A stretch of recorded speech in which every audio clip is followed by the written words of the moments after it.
Hey guys, welcome back to my channel. I'm Stacey, creator at Mother Naked. If you've not subscribed and you want to subscribe, please do that. And if you want to follow me on Instagram, it's at Mother Naked Life. And if you want to follow me on TikTok, it's at Stacey Arna. It's actually Mother Naked, but TikTok doesn't like naked, so search for Stacey Arna and I'll come up.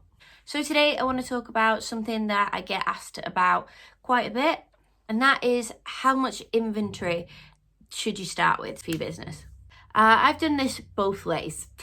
First time I made too much, and second time I made kind of like too little amount. And there's so much, like the trouble is, what works for me now might not work for you. You might think it's too small of an amount, or you don't want to make that many, or whatever. So I'm just going to talk about what I'm going to be doing for my candle range. And what I'm going to do is make 15 of each of my scents for lunar glasses. So my lunar glasses, my medium candles, I'll be making 15 candles of each scent. And then for my Salacia candles, my really large ones, I'll still be making 15 of each scent. I'm doing 15 because I like them to cure a little bit longer these days with the new Wicks. So I think 15 of each scent for starting off is a good amount. I also think you kind of get a vibe of like what scents are going more of which. If they all sell out right from the beginning, that's just something that I'm going to have to risk and then just kind of close shop for a week while I get some more on, which is what a lot of candle businesses do anyway. But I think 15 of each scent is what I'm going to start off with for each glass vessel. And what I will say is if they sell quite quickly, then I'll just double it next time. So instead of making 15 candles per scent, I'll make 30 candles per scent until I get the kind of right amount that I know is going to go monthly. Because I don't want to overly stock either. Because I did that last time and the first time around, and I don't want to do that either. I'd like the really nice amount and it just to kind of grow organically. But we'll just have to see. But that's exactly what I'm doing with my new range from the beginning, because I am aware that they need to cure as well. But I don't want to make like 30, 40 of each scent of each glass and have them just on the shelves for ages. Because again, you increase the chance of them frosting over time and things, rather than making a fresh new candle and then just sending it off to the customer. So I really don't want them on my shelves for too long. So the other thing that I get asked about a lot of the time is batch codes. How do I keep track of my batch codes? There are loads of different ways to do this on blog. If you just search batch codes and batching your candles, there are so many different ways to do this on blogs and things, and from different countries. From like American candle makers to the British candle makers, we vary quite a bit.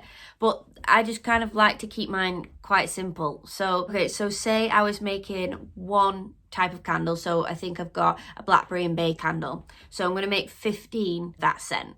If I'm going to make that batch all together, they're going to have the same batch code because I'm using the same fragrance oil, materials, everything. So they will have the same batch code. So say if we call that 001001, I just like to start it with that, whichever one I'm doing first. So that's what I would label those 15 candles. Then I would get a spreadsheet up. It depends on what you kind of like information that you want. But the main thing with the spreadsheet is that your batch number, so for me 001001 for the blackberry and bay batch that I've just completed. So for that batch, I then need to put the information down of what fragrance order number I used. I like to use order numbers because sometimes they don't come with a batch number on different materials. Like sometimes the Wicks don't come with a batch number and all sorts. But if you have an order number, everything has an order number. So I like to use order numbers. But again, it's entirely up to you. So you put order numbers down on the fragrance that I use, the Wicks, the glasses, which glass jar am I using? I use like, I get my jars in like by 200, 300 loads. So most of my batches will have the same order number for the glasses because I just get so many of them. The fragrance oil, wax, glasses, Wicks. I think I even put my glue dots down. So all that information goes into that spreadsheet.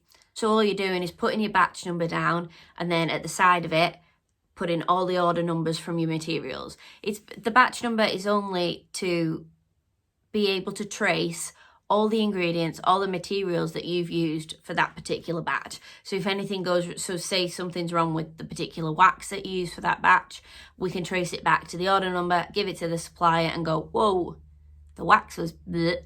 And that's it. So say if I was doing the purr and freesia next, I'd make 15 of the purr and freesia, 001002, and put that batch number and all the materials that I used in the spreadsheet. And that's what I do. It couldn't be simpler. That's the word, right? More simple. So yeah, that's exactly what I do for my inventory and what I'm doing for my batch codes. So a bit of recap for inventory. I'm starting with 15 candles of each glass of each scent. So I'll end up with like 75 Luna glasses, 75 Salacia glasses to sell. And if they sell really quickly, then next time when I'm making them, I will double my amount. So I'll make 30 candles of each. But again, it's just trial and error. These candles will be at different prices, different price points, because we've changed a few things. And so you really don't know what's going to go quicker than other scents and things. But that is what I'm starting with. And for batch codes, label your candles with a batch code. I like to just write it on my CLP labels and then put that batch code into a spreadsheet. You can, if you don't have Excel, you can use Google Sheets. And then when the batch code's in there, you literally just list in the ingredients that you've put down and the order numbers of those materials. And that's it. Really simple, just so everything can be traced back. So I hope those two things have helped you out. Thank you so much for watching. Don't forget to subscribe and I will see you soon with another video.